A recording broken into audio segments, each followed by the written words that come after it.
If it helps at all to know, I failed every single interview where I had to talk through what I did. If I had to describe the work I do to somebody, I failed every single interview, every single one. 15 years in the industry, every single one, every single interview where I had to sit at a table and tell somebody what I do and walk them through it and answer questions, failed miserably. I only ever got work by being embedded with the devs and letting them see me work, or letting me do prototype work and bringing it in. So basically I had to like show them how I work for them to hire me. Because once I did that, they're like, oh wow, like they could see like I'd work quickly and I would do systemic thinking, and I would like the way I would kind of put together, like, oh, this is actually really good. Or like, I hope it is at least, you know?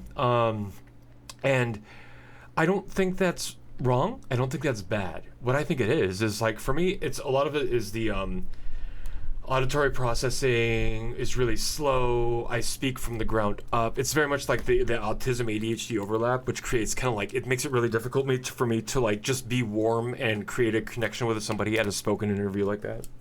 It's really hard.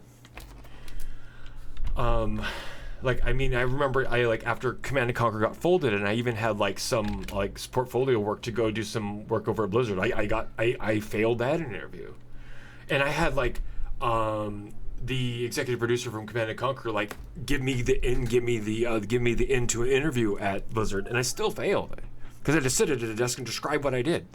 It's only when I got to show what I did. So, so for Freeze Tag, I was making a prototype for Rocket Weasel, and I brought in the prototype because I had been trying to interview with them before, but I couldn't get it. Once I brought in a laptop and said, "This is what I want. This is what we should make." All of a sudden, then I got hired to make that.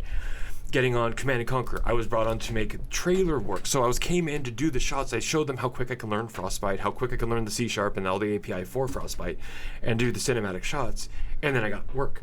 That was super lucky. And same thing with BioWare. It was brought in to do.